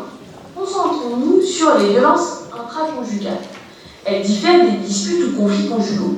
C'est toujours la même personne qui a le pouvoir et l'autorité. C'est donc unilatéral, contrairement au conflit où les deux personnes sont dans un principe d'égalité. Les violences intraconjugales font référence à différentes formes de violence.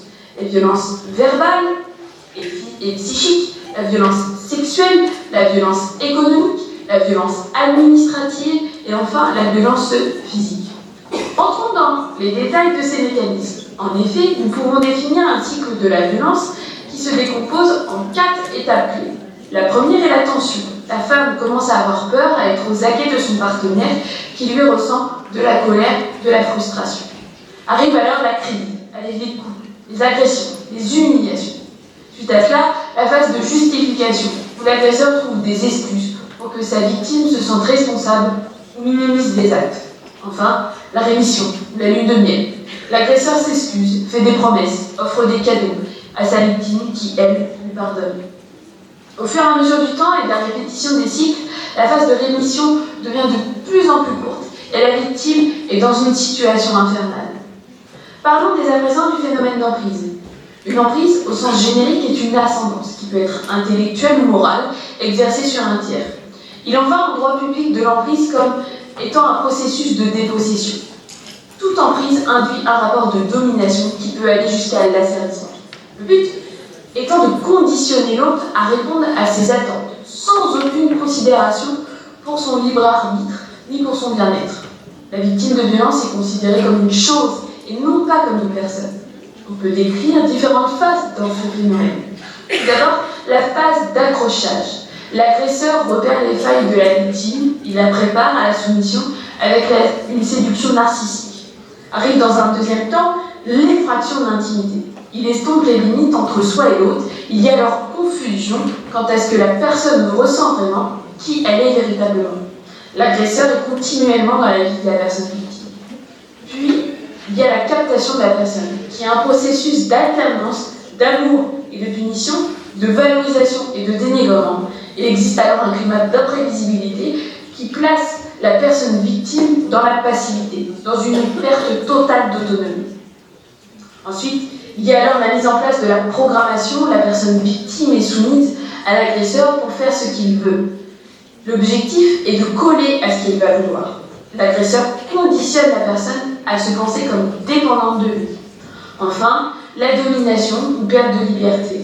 Le but est d'isoler la victime, la priver de ses ressources, de ses proches, d'inverser la culpabilité, la dévaloriser, la déstabiliser en instaurant un climat de peur dans une alternance amour-haine. Quelques chiffres pour finir. En 2021, on compte 143 décès au sein du couple dont 122 étaient des femmes. De plus, on estime que 213 000 femmes majeures ont été victimes de violences physiques, sexuelles, de la part de leur partenaire ou ex-partenaire. Voilà, la vidéo est à présent terminée. On se retrouve très bientôt pour une prochaine vidéo. En attendant, prenez bien soin de vous. Voilà, donc notre présentation elle est terminée. Donc j'aimerais déjà vous remercier pour avoir participé aux questions. Merci à toute la promo de Sage-Femme pour toutes les créations, les vidéos, les idées. Et merci à Madame Bourdon pour l'accompagnement, pour avoir aidé pour tout ça.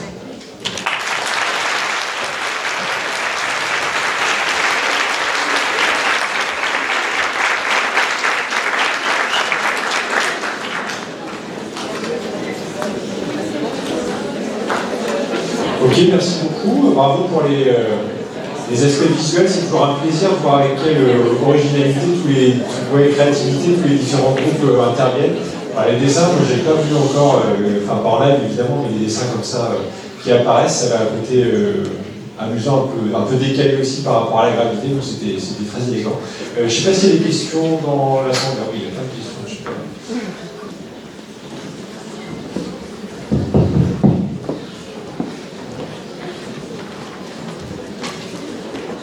Dave Bayou, étudiant kiné en dernière année. Déjà, merci pour votre format très interactif. Ça change le type de présentation, ça fait toujours plaisir. Ma question, c'est dans le cas où Madame B décide de porter plainte pour faire le signalement à la police, est-ce que vous ne pensez pas que c'est plus difficile pour elle d'aller voir directement la police que de passer par une association? Parce que la formation des policiers fait encore toujours débat, notamment si on s'appuie sur les stats de MeToo, qui montrent qu'il y a eu beaucoup de fois des signalements faits par les femmes auprès de la police qui n'ont pas forcément été entendus.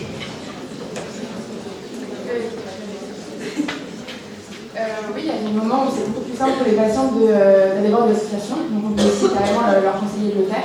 Après, ça dépend aussi d'une question de danger immédiat. Si jamais il y a vraiment un gros danger, on peut leur conseiller plus d'aller directement voir les forces de l'ordre. Après, les associations peuvent directement contacter les forces de l'ordre pour faciliter un petit peu peut-être son chemin.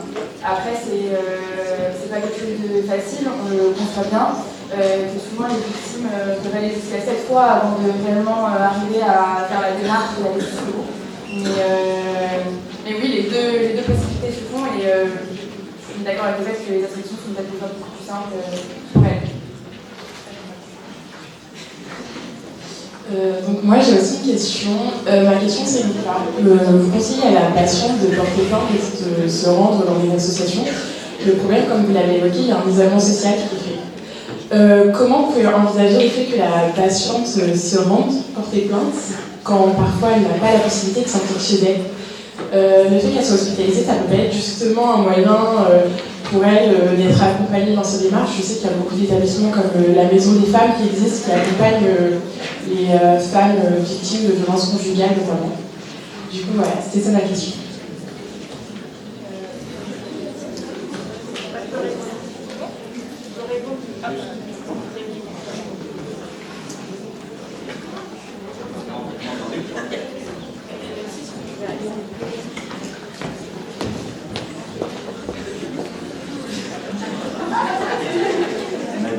Dans ces situations-là, ce qui peut être envisageable, c'est quand on accompagne cette patiente, c'est de lui proposer des rendez-vous fictifs, par exemple des soins de santé, et à la place de ce rendez-vous pour un soin de santé, vous allez peut-être essayer de l'accompagner dans sa démarche auprès d'une association, ou bien prétexter un rendez-vous pour un soin et inviter le membre de cette association, ou bien contacter les forces de police à ce moment-là. Voilà, donc ça peut être une possibilité pour aider la patiente sans qu'il y ait de découverte par son compte. Non, il y a une autre possibilité qui est toute récente, et c'est la raison pour laquelle je trouve que ces journées sont bien pour diffuser l'info. Les établissements de santé sont dans l'obligation, mais ne l'ont pas toujours mis en place, y compris au CHU de Rouen-Liscan, vous voyez, on est en train de travailler, pour le fait qu'il y ait un recueil de plaintes dans les établissements de santé réalisé par les soignants. Donc ça, c'est suite au Grenelle. Donc il y a une convention là, qui est en train d'être signée entre les préfectures, les autorités de police et de gendarmerie et l'établissement de santé. Donc il faut que chacun s'y mette. Sachez que demain, si vous avez une patiente qui vous dit « je ne veux pas aller à l'hôtel de police ou à la gendarmerie, je ne peux pas y aller », vous avez la possibilité de lui proposer un dépôt de plainte simplifié. Vos établissements ne le savent pas encore, les services juridiques de vos établissements sont en train d'y travailler, d'accord, mais c'est aussi une voie possible. L'idée, bien évidemment, à travers ça, je le dis tout de suite, comme ça je serai tout grand chose à dire en fin de journée, c'est pas du tout quoi partager. Non, bien sûr, on est d'accord, c'est toujours avec le consentement de la patiente préalablement, et ça renvoie ensuite au débat qu'on avait tout à l'heure, c'est que si la patiente ne souhaite pas, on vient au débat de faut-il signaler. Donc là, on est bien dans le recueil de plainte à l'établissement, il y a un formulaire qui sera mis en place, qui sera assez simple à remplir.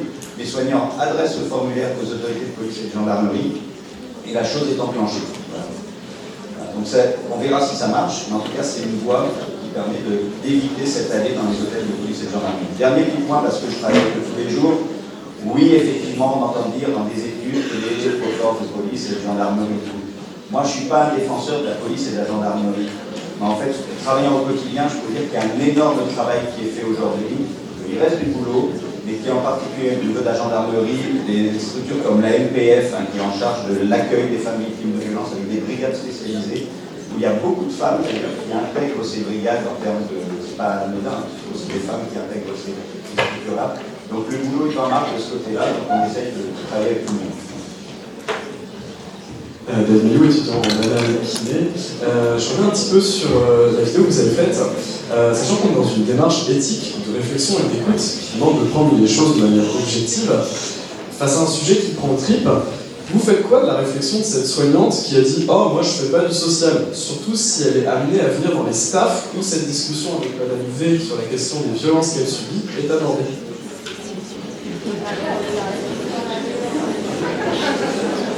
Qui a fait la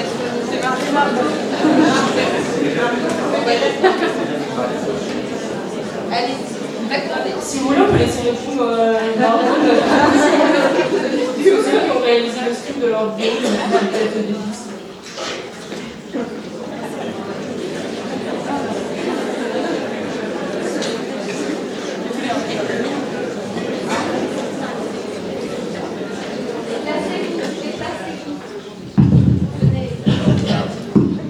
Ah c'est bon, ça marche. Du coup, c'est moi qui ai écrit le script, c'est moi qui jouais cette soignante.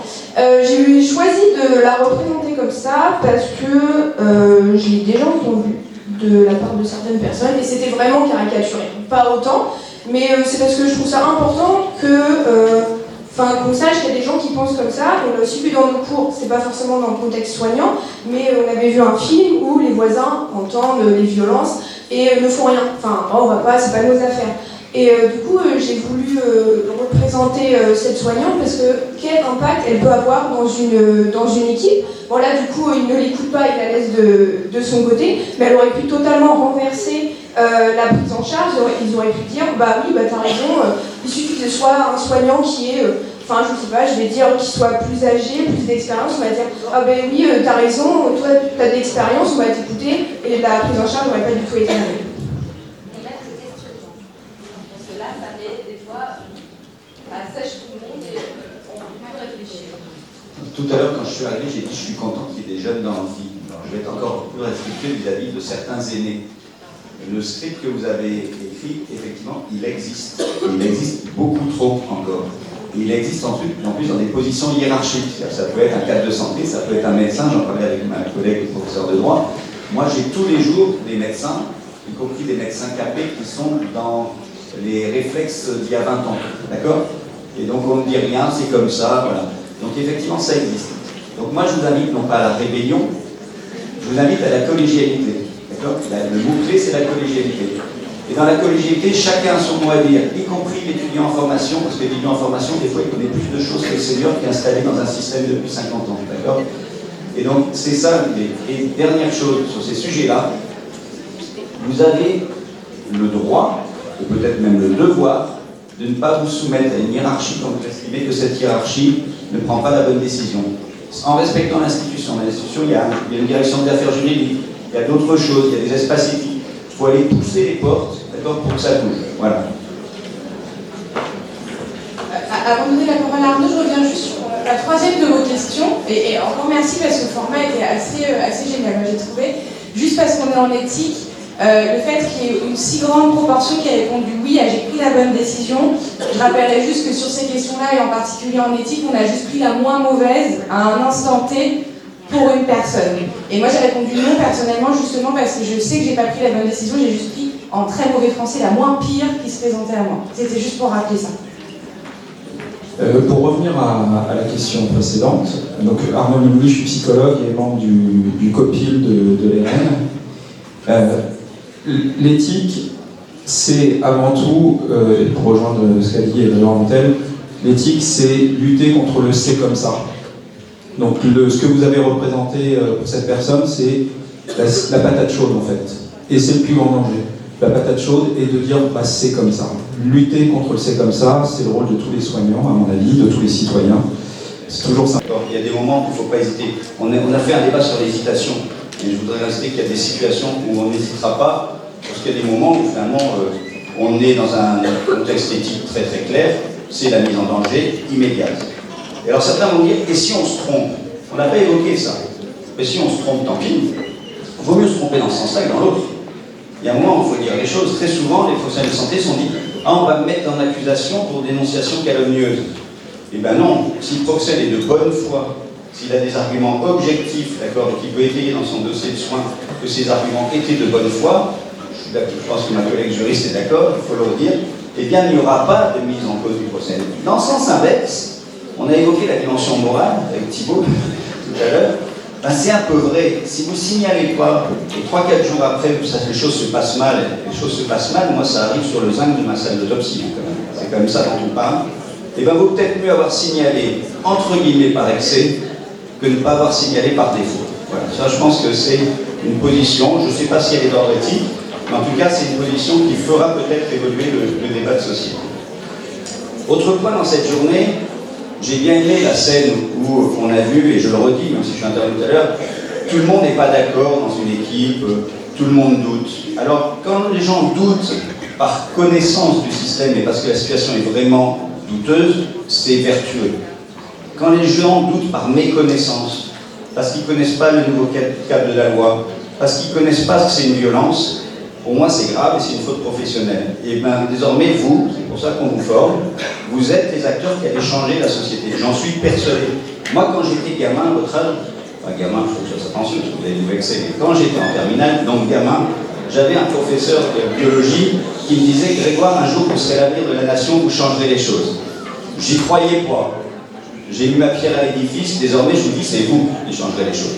Regardez combien vous êtes dans cet amphi. Si chacun d'entre vous porte la parole, porte le discours, fait que les choses changent, eh bien les choses changeront. Et donc, je le disais tout à l'heure, le respect de la hiérarchie du système de santé, quand on est professeur de médecine, je ne veux pas vous dire, c'est comme un Sénégal, que le respect de la hiérarchie n'est pas une chose importante. Mais le dialogue avec sa hiérarchie, le fait de la faire changer, d'accord, le fait de lui inculquer des nouvelles valeurs, ça vient aussi de vous, et j'en suis intimement convaincu, donc emparez-vous du sujet. Alors je voudrais revenir à un tout petit point sur un enjeu qui me semble aussi important, c'est l'interprofessionnalité. On n'a pas trop dit, dans cet après-midi, dans cette journée, qui faisait quoi et qui déclenchait le signalement. On n'a pas trop dit. Moi je dis c'est le syndrome de la patate chaude. C'est le syndrome de la patate chaude, parce que petit 1, ça prend du temps, et parce que petit 2, personne ne l'a dit, mais on a peur. On a des professionnels de santé qui m'appellent, ils ont peur. Et ça a été dit par le président de l'Ordre. Il a dit, moi quand j'habite dans un quartier, que je suis infirmière, c'est ce qu'il a dit, il ne l'a pas dit explicitement, mais il l'a dit quand même. J'ai peur le lendemain de revenir dans le quartier, d'accord, parce que si je signale, je vais me faire caresser ma bagnole, je vais me faire taper par les copains du mec, d'accord, que j'ai dénoncé. C'est vrai. C'est vrai, donc ça ne veut pas dire qu'il ne faut pas agir, mais il faut être intelligent. Et je sais que vous l'êtes. Donc il faut se parler.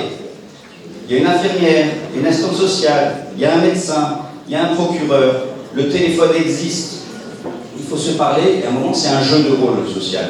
Mais au bout du bout de ce jeu de rôle social, il faut définir qui est l'acteur du signalement, il faut en désigner un, et a priori celui qui non seulement est en compétence bien sûr, mais qui est peut-être aussi le moins à risque, d'accord, par rapport à sa pratique professionnelle.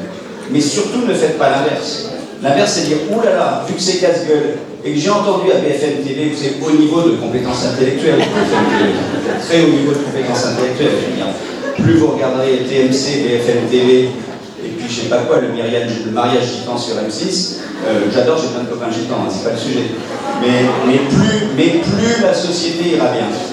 Si par contre, vous vous dites qu'à la journée d'intelligence citoyenne, là où vous avez à l'université des gens qui vous apportent du savoir, on vous dit ne mettez pas la poussière sur le tapis, je sais que c'est dur, mais si c'est dur, je vais trouver un moyen quand même de le faire, quitte à ne pas m'exposer, quitte à me protéger, voilà. Et donc il y a des gens, il y a des services de médecine légale qui existent, un peu de pub. Pour les enfants, il y a la CRIP, la cellule de recueil des informations préoccupantes. Vous avez des services juridiques dans un CHU, vous avez les associations d'aide aux victimes. Donc les portes, elles sont multiples, et c'est bien qu'elles sont multiples. Ce qu'on reproche aux professionnels de santé, dans beaucoup de situations, vous savez que les statistiques sont dures, une femme qui meurt en France, je vous rappelle, il y en a beaucoup, hein, puisqu'il y en a au moins 1 ou 2 par semaine, c'est beaucoup trop. Quand on fait les statistiques, elles ont rencontré des professionnels de santé à au moins 10 reprises dans les 3 mois qui précédaient leur décès. Et puis, si on regarde, c'est assez dur, dans combien de situations quelque chose a été initié, je ne parle même pas d'une voie judiciaire initiée en termes de contact, c'est moins de 10%. Donc c'est-à-dire que dans 9 cas sur 10, les professionnels de santé n'ont rien initié. Donc vous voyez la tension qui est la vôtre, c'est que trouver une porte de sortie. Vous n'êtes pas seul et il faut se réunir. Dernier petit point qui est plus organisationnel, je dis qu'il faut connaître les évolutions de ce qu'on voit être les consultations d'accueil des victimes en France. Aujourd'hui, un service de médecine légale, à l'ancienne, avant Bernard Proust, à qui je veux rendre hommage ici, parce que Bernard Proust, c'est un grand monsieur de la médecine légale, qui a créé le CASA ici à Rouen, et qui est un des premiers qui avait eu l'intuition de se dire il faut accueillir les femmes avant qu'elles aient déposé plainte. D'ailleurs, pas que les femmes, toutes les victimes. Or, comment est financée la médecine légale en France? Une consultation de médecine légale en France, d'accueil des victimes à l'hôpital public, c'est uniquement quand les femmes ont porté plainte, elles sont passées par l'hôtel de police ou la gendarmerie et qu'on adresse une réquisition, et ça donne lieu à rémunération de l'hôpital. Qu'est-ce qu'il faut changer? C'est dire qu'un service d'accueil des victimes à l'hôpital, c'est un service porte ouverte, une femme peut arriver en disant j'ai des questions à poser, je veux être informée sur mes droits, je veux éventuellement qu'on fasse des certificats médicaux attestant de ce qui m'est arrivé pour que le jour où je serai prêt à porter plainte, eh bien on ouvre ce que j'appelle la boîte à preuves et que tout ça lui permette de faire valoir ses droits. Donc on y travaille. Rouen avait déjà la chance de l'avoir. Il y a d'autres volets en pédiatrie qu'on appelle les UAPED, les unités d'accueil pédiatrique enfance en danger. À Caen, je suis en train de le mettre en place, et au plan national, on est en train de le mettre en place. Et vu que c'est une journée étudiant-citoyen, il faut que vous sachiez comment fonctionne ce pays. Moi, j'avais donc un financement au ministère de la Justice. Et je lui dis, il faut faire ça. Le ministère de la Justice me dit, ah, mais ça, c'est du soin. Donc, c'est pas à moi de payer. Donc, au ministère de la Santé. Et le ministère de la Santé dit, ah, mais ça, finalement, c'est quand même aussi un peu de la justice parce que c'est le droit des personnes, c'est pas vraiment de la santé. Et donc, au plan politique, au plan national, on se renvoie aussi la balle au niveau des ministères pour savoir qui finance les lieux d'accueil médicalisés. Alors ça bouge. Vous avez aussi entendu parler des maisons des femmes, qui sont des lieux qui vont être interconnectés avec les établissements publics. Donc plein de choses vont se mettre en place. Donc demain, vous exercerez dans un environnement, je le dis assez simplement, où aujourd'hui, quand vous avez un problème de cardiologie, vous vous adressez au service de cardiologie. Quand vous avez un problème de diabéto, vous vous adressez en diabétologie, en gynécologie, en cancéro, puisque notre collègue oncologue est là, vous savez. Eh bien, je pense que sur cette question des violences, il faut avoir cette espèce de nouveau réflexe que dans votre carnet d'adresse professionnelle, vous devez avoir les lieux où vous adresserez ces situations. On ne vous demande pas de les gérer forcément, on vous demande de les adresser après les avoir repérés. Ensuite, dernier petit point technique, parce que c'est pas d'éthique, mais on est professeur ou pas, notez tout. Je vous en conjure, notez tout dans vos dossiers de soins. Mettez-vous à la place de ces victimes qui, le jour... Mais oui, mais notez tout, redites-leur 20 000 fois, notez tout. Notez tout parce que d'abord c'est la qualité de l'exercice professionnel, de noter ce qu'on fait. Mais surtout, ces femmes, ces enfants, et ces personnes âgées, on l'oublie, qui le jour vont être dans le système judiciaire, feront le pas d'aller dans le système judiciaire, ce sera leur parole contre celle d'un agresseur. Ok? C'est fragile. C'est terrible pour une victime. Et là, on est dans l'éthique. On est dans l'éthique de l'entraide, dans l'éthique des solidarités. D'accord? Si vous avez dans vos dossiers médicaux des éléments que vous avez notés au du temps, que ça remonte à quelques mois pour les violences aiguës, ou que ça remonte à des années pour des violences chroniques, ces éléments vont venir aider les victimes. Vous vous rendez compte de la puissance que vous avez. Et on ne vous dira jamais que vous avez menti. Pourquoi? Parce que vous avez un cadre déontologique professionnel qui fait qu'à ce jour, on ne dit pas qu'un professionnel de santé, il note des choses fausses dans son dossier. D'accord? Surtout si on va chercher des choses de 5 ans, 6 ans, 7 ans. S'il l'a noté, c'est qu'il y avait réellement des éléments. C'est vrai pour les éléments psychiques, c'est vrai pour les éléments psychologiques. Donc je vous en prie, quelle que soit votre spécialité, quel que soit votre métier, vous êtes tous soignants, notez dans votre dossier. A priori, on avait l'air de dire, bah, je suis kiné, j'adorais que les kinés soient là.